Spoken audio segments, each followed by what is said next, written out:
Hello नमस्ते, welcome to etc online. आज के वीडियो में हम लोग पढ़ने वाला है आर पार्थ सारथी की लिखी हुई एक पोम फ्रॉम होम कमिंग। देखिए, जो पोम है फ्रॉम होम कमिंग, ये एक बहुत ही लंबी पोम है जिसका टाइटल है रफ पैसेज, उसमें से लिया हुआ है। सो चलिए पहले तो हम लोग बिना देरी के अबाउट द ऑथर पढ़ लेते हैं, ऑथर के बारे में। सो ऑथर का पूरा नाम है राजगोपाल पार्थ सारथी। इनका जन्म हुआ था 1934 में और इन्होंने अपनी एजुकेशन ली थी बॉम्बे से, जिसे अब मुंबई नाम से जाना जाता है, साथ ही साथ लीड्स यूनिवर्सिटी से। ये नेशनल एकेडमी ऑफ लेटर्स की एडवाइजरी बोर्ड ऑफ इंग्लिश के एक मेंबर भी रह चुके हैं, जो कि न्यू दिल्ली में है। साथ ही साथ ऑक्सफोर्ड यूनिवर्सिटी के रीजनल एडिटर भी रह चुके हैं। ऑक्सफोर्ड यूनिवर्सिटी जो प्रेस है उसके ये रीजनल एडिटर भी रह चुके हैं। इन्होंने एक बहुत ही लंबी पोम लिखी थी। पोम का टाइटल था रफ पैसेज, जो कि 15 ईयर्स में लिखी थी इन्होंने।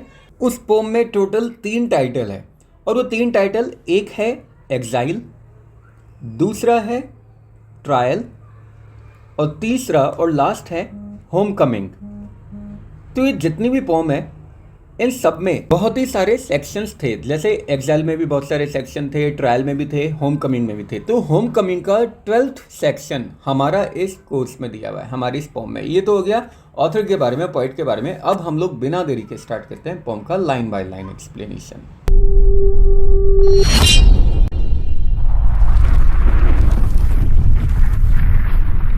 सो इस पोम में जो पोइट है वो अपने पास्ट के बारे में बात कर रहा है, प्रेजेंट से पास्ट के बारे में बात कर रहा है। तो हम लोगों को पता कैसे चलेगा कि वो प्रेजेंट से अपने पास्ट के बारे में बात कर रहा है? तो देखिए, जहाँ जहाँ इसने बोला ना आई मतलब प्रेजेंट में है, और जहाँ पे ये बोलता है या फिर ये यूज़ करता है थर्ड पर्सन यानी ही या फिर हिम को, तो ये अपने पास्ट फॉर्म के बारे में बात कर रहा है। ठीक है, जैसे इसने बोला आई सी हिम, मैं उसे देखता हूँ। किसे देखता हूँ? मैं अपने पास्ट फॉर्म को देखता हूँ। तो ये अपने पास्ट के बारे में यहाँ पे बात कर रहा है। I see him now sitting at his desk. मैं मतलब ये जो पोइट है ये प्रेजेंट में क्रिटिक है और पास्ट में ये एक पोइट हुआ करता था जो पोइट्री लिखा करता था। तो ये अपने उस वाले पास्ट फॉर्म की बात कर रहा है जब ये एक पोइट हुआ करता था, और कब कर रहा है? अब जब ये क्रिटिक बन चुका है। तो ये बोलता है आई सी हिम, मैं अपने पास्ट फॉर्म को देखता हूँ, यानी अपने पोइट वाले फॉर्म को देखता हूँ। Now sitting at his desk, मैं अपने पास्ट में कहाँ बैठा हुआ हूँ? एक पोइट के रूप में कहाँ बैठा हुआ? अपनी डेस्क पे। द डोर इज ओपन, दरवाजा खुला हुआ है। इट इज़ इवनिंग, शाम का टाइम है। On the lawns the children play, और जितने भी लॉन है उन पे चिल्ड्रन प्ले कर रहे हैं, यानी जो बच्चे हैं वो खेल रहे हैं। He went for the wrong gods from the start. अब ही कौन? अपने पास्ट फॉर्म के बारे में। मतलब जब मैं पोइट था उस समय वो, यानी वो अपने पास्ट फॉर्म के बारे में बात कर रहा है। तो he went for the wrong gods, वो गलत भगवान की तरफ डायरेक्ट होता हुआ चला गया। फ्रॉम द स्टार्ट, एकदम बिगनिंग से ही। अब जो भगवान होते हैं वो हमेशा हम लोगों को इंस्पायर करते रहते हैं। जो भगवान होते हैं वो हमेशा हम लोगों को मोटिवेट करते रहते हैं, हम लोगों को इंस्पिरेशन देते रहते हैं। तो यहाँ पे भी गॉड किसे बोला गया? तो जनरली होता है ना कि हमारी लाइफ में भी कुछ लोग ऐसे होते हैं जिन्हें हम लोग भगवान के समान ही रिस्पेक्ट दिया करते हैं, क्योंकि उन लोगों से हमें इंस्पिरेशन मिलती है। जैसे किसी के मदर फादर हो सकते हैं, किसी के लिए कोई भी सेलेब वगैरह या कोई भी हो सकता है। तो ऐसे एक पोइट के लिए दूसरा इंस्पिरेशन क्या होगा? दूसरे पोइट्स होंगे। तो यहाँ पे गॉड किसको बोला गया है? उसको जिससे इसको इंस्पिरेशन मिलती। He went for the wrong gods from the start, starting से ही इसने इंस्पिरेशन ही गलत लोगों से ली। यानी इसको यार, अब जैसे मान लीजिए कि अगर मुझे एक्टर बनना है और अगर मैं अपना इंस्पिरेशन ही किसी एक ऐसे एक्टर से ले लेता हूँ जो खुद ही फेलियर है, मतलब जो खुद ही पूरी तरह से फेल है, तो यानी मेरी बिगनिंग ही एकदम गलत होगी ना। तो he went for the wrong gods from the start, starting से ही वो गलत लोगों की तरफ, गलत भगवान उसने चूज कर लिए। And marriage made it worse, और उस पर सबसे खराब काम क्या हो गया कि उसकी शादी भी हो गई। एंड मैरिज, और शादी ने मेड इट वर्स, इसको और ज़्यादा खराब बना दिया। शादी से ये काम और भी ज़्यादा खराब हो गया। He hadn't read his Greek poets well, क्योंकि उसने अपने ग्रीक पोइट्स को नहीं पढ़ा था। ग्रीक पोइट्स को क्या नहीं पढ़ा था? क्योंकि जब ग्रीक पोइट थे वो कभी भी शादी के फेवर में तो थे ही नहीं, वो हमेशा शादी के अगेंस्ट में ही बातें करते रहते थे। तो ग्रीक पोइट क्या बोलते रहते थे? Better to bury a women than marry her. Bury मतलब होता है गाड़ देना। कि जो ग्रीक पोइट थे वो कभी भी शादी के फेवर में नहीं हुआ करते थे। वो हमेशा बोला करते थे better to bury a women, कि एक औरत को गाड़ देना ज़्यादा अच्छा होता है देन मैरी हर, बजाय उससे शादी करने के। मतलब कि एक औरत से आपको शादी तो कभी करनी ही नहीं चाहिए, इसके बजाय तो आप उसको दफना ही दो, उसको गाड़ ही दो। नाउ ही टीचेस, और अब वो लोगों को पढ़ाता है, क्योंकि अब तो उसकी खुद की शादी होगी ना भाई। होता ही है ना कि शादी का लड्डू ऐसा होता है, जो खाता है वो भी पछताता है और जो नहीं खाता वो भी पछताता है। तो इसलिए लोग खा ही लेते हैं और खाने के बाद में फिर लोगों को, दूसरों को एडवाइस दिया करता है कि नहीं यार शादी नहीं करनी चाहिए।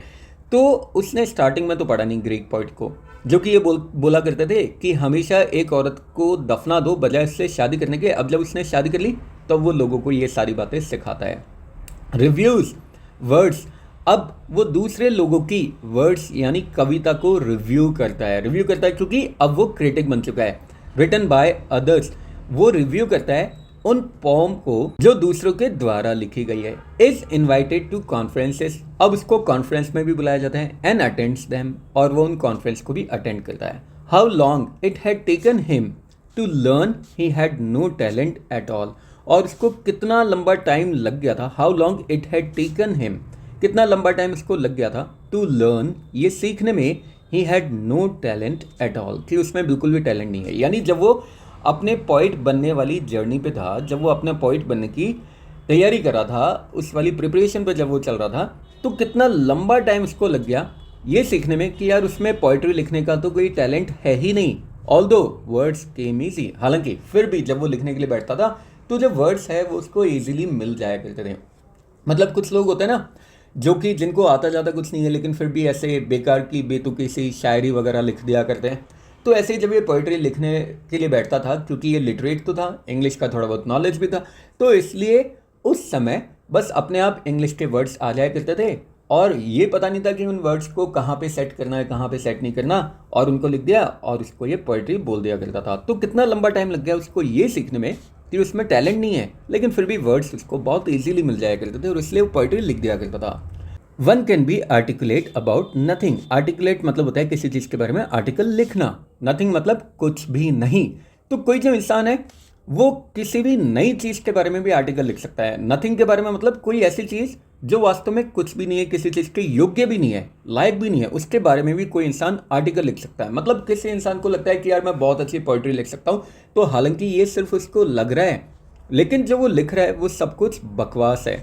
तो one can be articulate about nothing, कोई नथिंग के बारे में भी कोई आर्टिकल लिख सकता है। नथिंग मतलब कुछ भी नहीं के बारे में भी कोई आर्टिकल लिख सकता है। और was it simply his God had left him, या फिर उसके साथ शायद ऐसा हुआ था कि जिन लोगों से उसे इंस्पिरेशन मिली थी उन लोगों ने ही उसको छोड़ दिया और इसलिए वो एज अ पोइट फेलियर हो गया, मतलब फेल हो गया। एज अ पोइट वो फेल हो गया, फेलियर की तरफ चला गया।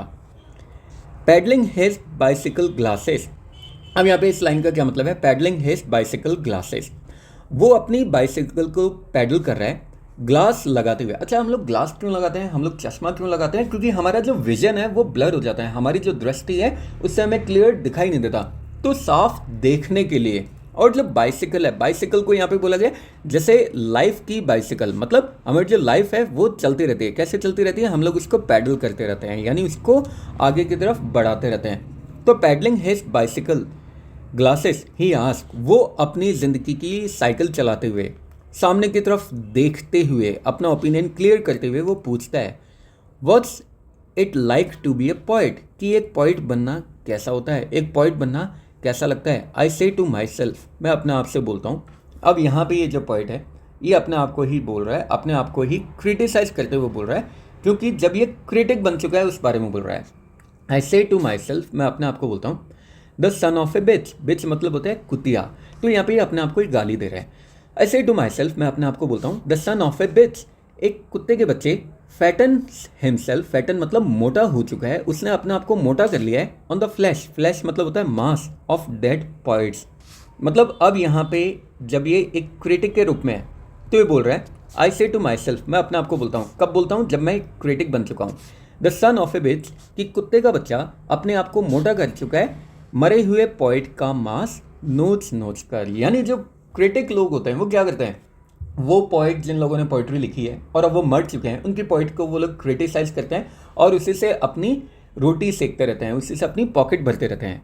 Lines his pockets with their blood, उनके खून से उसने अपनी पॉकेट को लाइन अप कर लिया, यानी अपनी पॉकेट को भर लिया। तो मैं अपने आप को ही गाली देता रहता हूँ कि यार तेरा काम तो कुछ है नहीं, टैलेंट तो तेरे अंदर कुछ था नहीं, फिर भी बस तूने अपने आप को मरे हुए पोइट का मास नोच नोच के, यानी उनकी पोम को क्रिटिसाइज कर करके उसी पे तू मोटा हो चुका है, मतलब उसी पे तेरी दाल रोटी चल रही है, उन्हीं लोगों के खून से तू अपनी पॉकेट भर चुका है। फ्रॉम हिज फिंगर टिप्स ऊज मतलब होता है टपकना, इंक एंड पेपर, और उसकी फिंगर टिप से जब वो लिखता है ना, क्रिटिसाइज करता है, तो उसकी फिंगर टिप से इंक और पेपर टपकते हैं, क्योंकि यह क्रिटिसाइज करने के लिए ऑब्वियसली हमें पेपर पे ही तो लिखना पड़ेगा ना। एज ही स्क्वेट मतलब होता है आलथी पालथी मार के बैठना। ऑन द डंग हीप, डंग मतलब होता है गोबर, हीप मतलब ढेर। अब उसकी फिंगर टिप से इंक और पेपर टपकते हैं जब वो पालथी मार के बैठता है, यानी जब वो शांति से बैठता है गोबर के ढेर के ऊपर। अब गोबर का ढेर किसे बोला गया? ऑफ ओल्ड टेक्स्ट, पुराने टेक्स्ट को, यानी पुरानी लिखी गई पोम को गोबर का ढेर क्यों बोला गया? क्योंकि जो पुरानी लिखी गई पोम है उनको बहुत सारे लोग ऑलरेडी क्रिटिसाइज कर चुके हैं, तो वो पोम एक तरह से सड़ चुकी है। अच्छा, सड़ वैसे नहीं चुकी है कि वो खराब हो चुकी है, मतलब उन लोगों ने इतने सारे आर्टिकल्स लिख दिए हैं, इतनी सारा क्रिटिसिज्म उन पे दे चुके हैं कि अब उस पर और ज़्यादा क्रिटिसाइज करना मतलब ऐसा लगता है कि यार अब तो ये बहुत ही ज़्यादा पुराना हो गया, और जो बहुत ही ज़्यादा पुराना हो गया मतलब वो एक तरह से सड़ा हुआ हम लोग कंसिडर कर लेते हैं। तो from his fingertips ooze ink and paper, उसकी फिंगर टिप से इंक और पेपर टपकता है। As a squats on the dung heap of old text, जब वो पुरानी पोम को क्रिटिसाइज करने के लिए उसके गोबर के ढेर के ऊपर बैठता है। एंड ऑब्सक्योर कमेंट्रीज, ऑब्सक्योर मतलब होता है अंधकार, और अपनी अंधी कमेंट्रीज देता है, मतलब जब वो उस गोबर के ढेर के ऊपर यानी उन पुरानी पोम को क्रिटिसाइज करने के लिए बैठता है और अपनी अंधी कमेंट्रीज देता है, क्योंकि ऑलरेडी उस पर तो लोगों ने कमेंट्रीज दे चुके हैं। हिज आइज पील ऑफ, तो उसकी आंखें भी अब तो छिल चुकी है, यानी वो दिन रात बैठा रहता है उन पोम को क्रिटिसाइज करने के लिए। वो पोम जो पुरानी हो चुकी है तो उसकी आंखें भी सूज चुकी है। Where would his eminence be, eminence मतलब होता है प्रतिष्ठा। Where would his eminence be, उसकी प्रतिष्ठा, उसकी मान मर्यादा कहाँ है? But for the poets who splashed about in the Hellespont, Hellespont एक जगह का नाम है, this is the name of a place. उसकी मान मर्यादा, उसकी प्रतिष्ठा कहाँ है? But for the poets who splashed about in the Hellespont, क्या उसकी प्रतिष्ठा, एक क्रिटिक की क्या प्रतिष्ठा, क्या मान मर्यादा हेलेस्पॉन्ट पे है, उन पोइट के ऊपर है जो कि हेलेस्पॉन्ट में रहते हैं और बर्न्ड इन द जावा सी, या फिर जावा सी में जो जल चुके हैं। अब यहाँ पे हेलेस्पॉन्ट बोला गया है उन पोइट को जो पुराने ज़माने के पोइट्स हैं, यानी क्लासिकल पोइट्स को बोला गया है, और जावा सी बोला गया है अभी के ज़माने के जो पोइट्स है, यानी मॉडर्न पोइट्स को बोला गया है। तो यहाँ पे बोला गया where would his eminence be, जब वो क्रिटिसाइज करता है तो उसकी प्रतिष्ठा कहाँ है? बट फॉर द पोइट्स, क्या उन पोइट्स पे who splashed about in the Hellespont, जो कि हेलेस्पॉन्ट में जा चुके हैं, यानी क्या वो पुराने क्लासिकल पोइट को क्रिटिसाइज करता है और बर्न्ड इन द जावा सी, या फिर क्या उसका जो क्रिटिसिज्म है वो जावा सी में बर्न हो चुका है, यानी मॉडर्न पोइट को क्रिटिसाइज करते हुए उसका क्रिटिसिज्म बर्न हो चुका है। तो इस लाइन को वो यहाँ पे क्लियर करते हुए बोलता है कि उसकी प्रतिष्ठा कहाँ है, क्लासिकल पोइट को क्रिटिसाइज करने में या फिर मॉडर्न पोइट को क्रिटिसाइज करने में। और इसी के साथ ही पोम यहीं पे एंड हो जाती है। आई होप आप लोगों को ये पोम एक्सप्लेनेशन अच्छा लगा होगा, समझ में भी आ गया होगा। फिर भी अगर किसी तरह का कोई डाउट, कमेंट या सजेशन है, कमेंट बॉक्स में ड्रॉप कर सकते हैं। ये PDF आपको हमारे ET से ऑनलाइन टेलीग्राम चैनल से मिल जाएगी। इंस्टाग्राम पर भी आप मुझे फॉलो कर सकते हैं, नया चैनल मैंने बनाया। इसी तरह के मजेदार वीडियो के लिए बने रहिए ET से ऑनलाइन के साथ। नेक्स्ट वीडियो तक ले have a good day, take care, bye bye, जय हिंद, जय भारत, राधे राधे।